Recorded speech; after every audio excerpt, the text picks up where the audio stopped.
Star Wars Episode 1, The Phantom Menace. The film that introduced us to the oh-so-annoying Jar Jar Binks and left us scratching our heads wondering why Anakin Skywalker didn't just use his Jedi powers to blow up that pesky Trade Federation blockade. But let's start with the positives. The opening crawl, as always, was epic.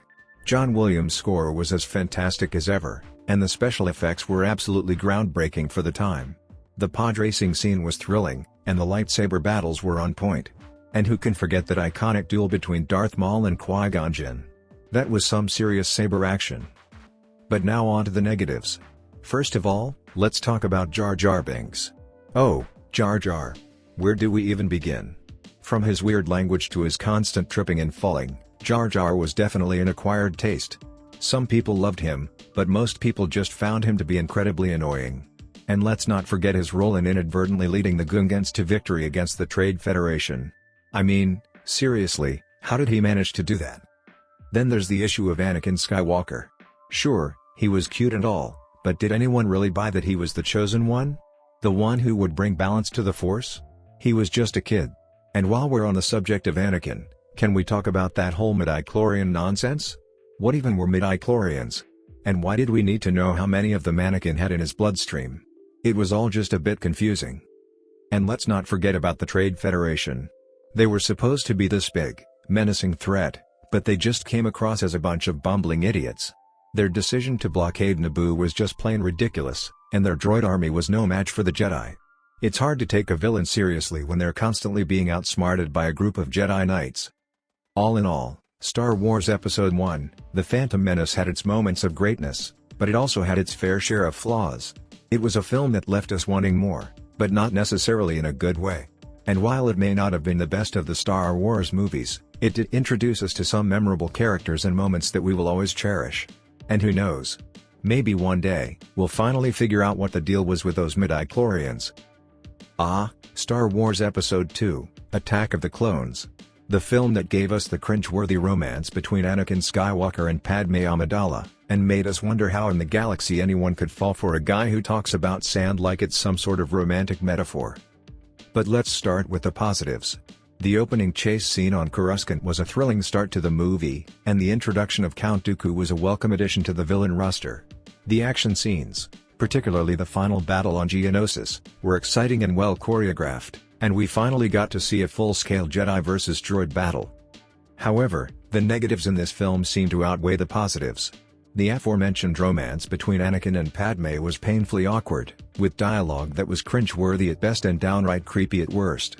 Anakin's obsession with Padme was bordering on stalkerish, and their interactions often left us wondering if they were in a galaxy far, far away or in a high school drama production. The film also suffered from pacing issues, with scenes that dragged on for too long and others that felt rushed. The plot was convoluted and confusing, with too many subplots that never fully came together. And let's not forget the introduction of Jar Jar Binks' replacement, the equally irritating C-3PO with his constant bumbling and complaining. Perhaps the biggest disappointment of Episode 2 was the portrayal of the Clone Wars. The hype leading up to the movie was centered around this major event, but what we got was a rushed and confusing montage of battles that left us feeling unsatisfied. The Clone Wars deserved a film of their own, but instead, they were relegated to a minor subplot in an already overstuffed movie. In conclusion, Star Wars Episode 2, Attack of the Clones had some good moments, but it was ultimately a flawed film that failed to live up to the expectations set by its predecessors. The awkward romance, convoluted plot, and underwhelming portrayal of the Clone Wars left us wanting more, but not necessarily in a good way. However, as with all Star Wars films, there were still moments that we will always cherish, and we will continue to love the galaxy far, far away despite its missteps. Star Wars Episode 3, Revenge of the Sith. The film that gave us the long-awaited fall of Anakin Skywalker and the rise of Darth Vader, and left us with one of the most iconic lines in movie history, "I have the high ground." But let's start with the positives. The opening space battle over Coruscant was one of the most visually stunning scenes in the entire Star Wars franchise, and the Order 66 sequence was a heart-wrenching and emotionally charged moment that left us in tears. The performances by Ewan McGregor as Obi-Wan Kenobi and Ian McDiarmid as Palpatine were also standouts, with McDiarmid delivering one of the most deliciously evil performances in cinematic history. The film's main strength, however, was its exploration of Anakin Skywalker's fall to the dark side. Unlike in Episode 2, where his motivations and actions felt forced and contrived, here we saw a more nuanced and tragic portrayal of a man who was manipulated and twisted by his own fears and desires. Hayden Christensen delivered a much improved performance as Anakin, and his descent into darkness was both chilling and heartbreaking. Of course, the film wasn't without its flaws. The dialogue, particularly in the Anakin/Padme scenes, was still cringe-worthy at times, and the CGI-heavy action scenes sometimes felt over the top and cartoonish. And while the film did a great job of exploring Anakin's fall, it often felt like other characters, particularly Padme, were given short shrift. But overall, Star Wars Episode 3, Revenge of the Sith was a satisfying conclusion to the prequel trilogy, and a fitting setup for the original trilogy. The film had its flaws, but it also had some of the most memorable and emotional moments in the entire saga. It showed us the true darkness of the Force, and the tragic consequences of giving in to fear and anger. And who can forget that final shot of Vader's iconic helmet being lowered onto his head, marking the birth of one of cinema's greatest villains, Star Wars Episode 6, Return of the Jedi. The film that marked the end of the original trilogy, and the culmination of the story that began with A New Hope. Return of the Jedi has a lot to live up to, following in the footsteps of two beloved and iconic films. And while it may not reach the heights of The Empire Strikes Back, it's still a satisfying and entertaining conclusion to the trilogy.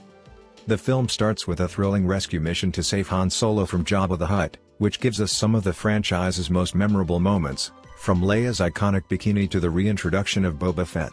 From there, the story splits into two parallel threads, Luke's final confrontation with Darth Vader, and the Rebel Alliance's plan to destroy the second Death Star. The film's pacing is perhaps its biggest weakness, with the first act feeling a bit slow and disjointed. But once the story picks up steam, it delivers some of the most epic and memorable moments in the entire franchise. The space battle above Endor, with its combination of practical and CGI effects, is still breathtaking to watch, and the final duel between Luke and Vader is a powerful and emotional showdown that brings their arc full circle. Return of the Jedi also gives us some great character moments, with each of our heroes getting their chance to shine. Han Solo's arc of redemption is satisfying, as he finally comes to terms with his feelings for Leia and commits himself fully to the rebel cause. Leia, too, gets some great moments of strength and leadership, as she leads the mission to destroy the Death Star and grapples with her feelings for Han. Overall, Star Wars Episode 6, Return of the Jedi is a worthy conclusion to the original trilogy, with some unforgettable moments and satisfying character arcs.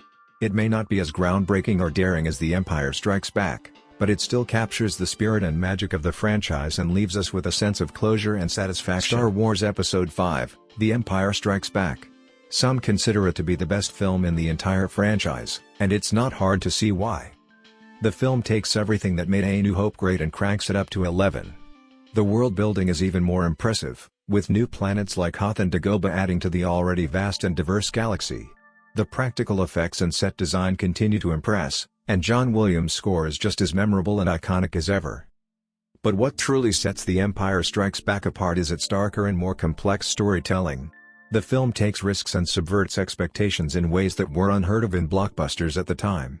Our heroes face defeat and loss at every turn, with Luke losing his hand and discovering the devastating truth about his father, Han Solo being frozen in carbonite, and the Rebel Alliance being forced to flee from the Empire's wrath. The film's exploration of the Force is also much deeper and more nuanced than in previous installments. Yoda's introduction as a wise and powerful Jedi Master was a highlight, and his teachings to Luke about the true nature of the Force added a layer of spirituality and philosophy to the franchise that still resonates with fans today. And who can forget the film's iconic twist ending? Darth Vader revealing that he is Luke's father is still one of the most shocking and memorable moments in cinematic history, and it forever changed the way we view both Vader and Luke's relationship. Overall, Star Wars Episode 5, The Empire Strikes Back is a masterpiece of filmmaking that took the franchise in bold and exciting new directions. It elevated the storytelling, deepened the mythology, and left audiences on the edge of their seats.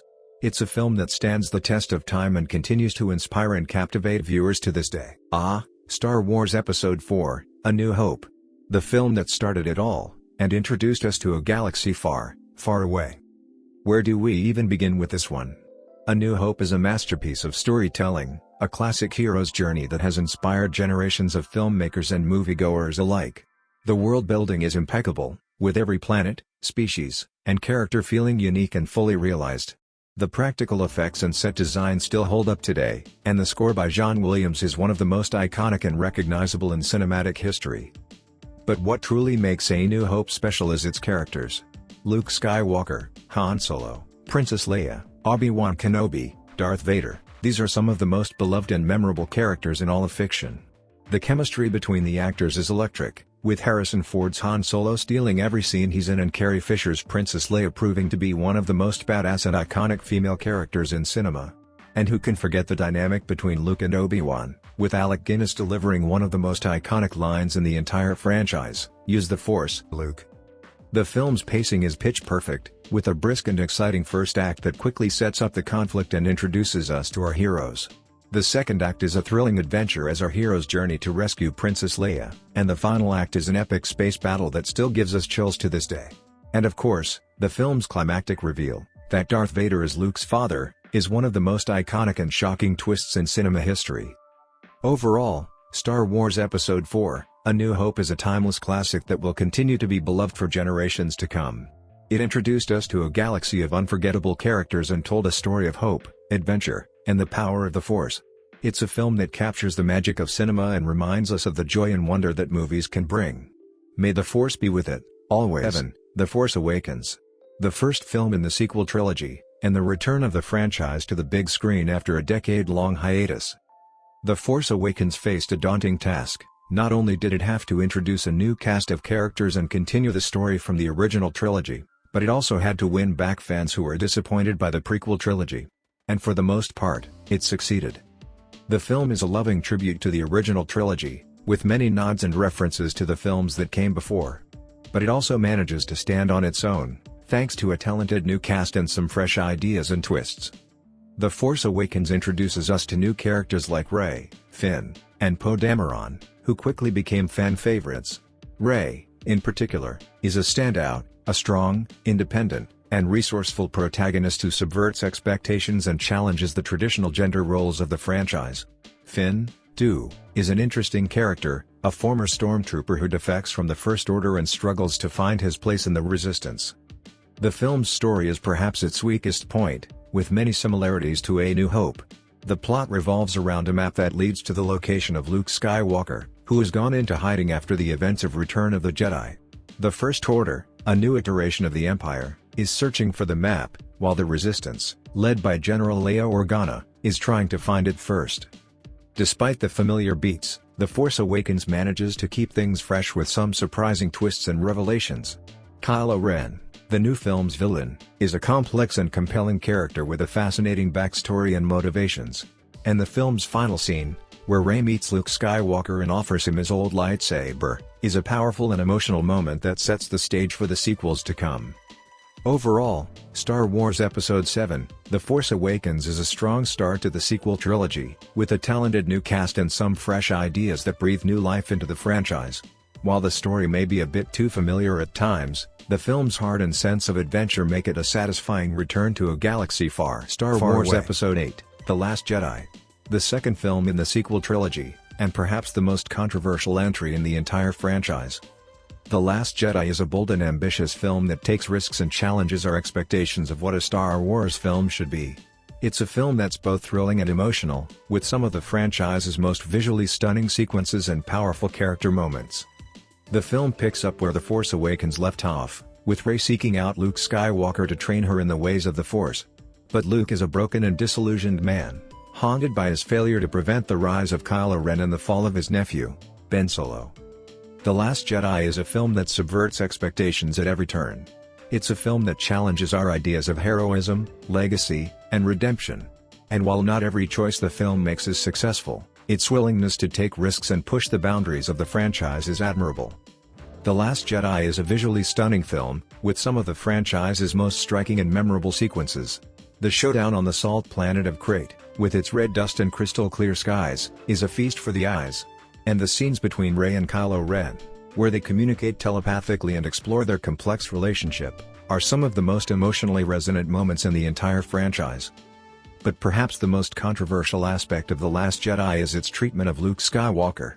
Fans were expecting to see a triumphant return for the hero of the original trilogy, but instead, We get a broken and disillusioned man who has lost his faith in the Force and in himself. Mark Hamill's performance is a highlight of the film, and his arc is ultimately satisfying, but it's a departure from what fans were expecting and has divided the fan base. Overall, Star Wars Episode VIII: The Last Jedi is a bold and challenging film that pushes the boundaries of the franchise and challenges our expectations of what a Star Wars film can be. While not every choice the film makes is successful, its willingness to take risks and explore new territory is admirable, and it sets the stage for a thrilling and unpredictable conclusion to the Star Wars Episode IX: The Rise of Skywalker. The final film in the sequel trilogy and the conclusion to the Skywalker saga, The Rise of Skywalker faced an immense task: to bring together all the threads of the trilogy, wrap up the story of the Skywalker family, and provide a satisfying conclusion to the franchise as a whole. Unfortunately, the film struggles to deliver on its promises. While it's certainly an entertaining ride with plenty of action, humor, and fan service, it's ultimately a messy and unsatisfying conclusion to the saga. The film's biggest problem is its pacing.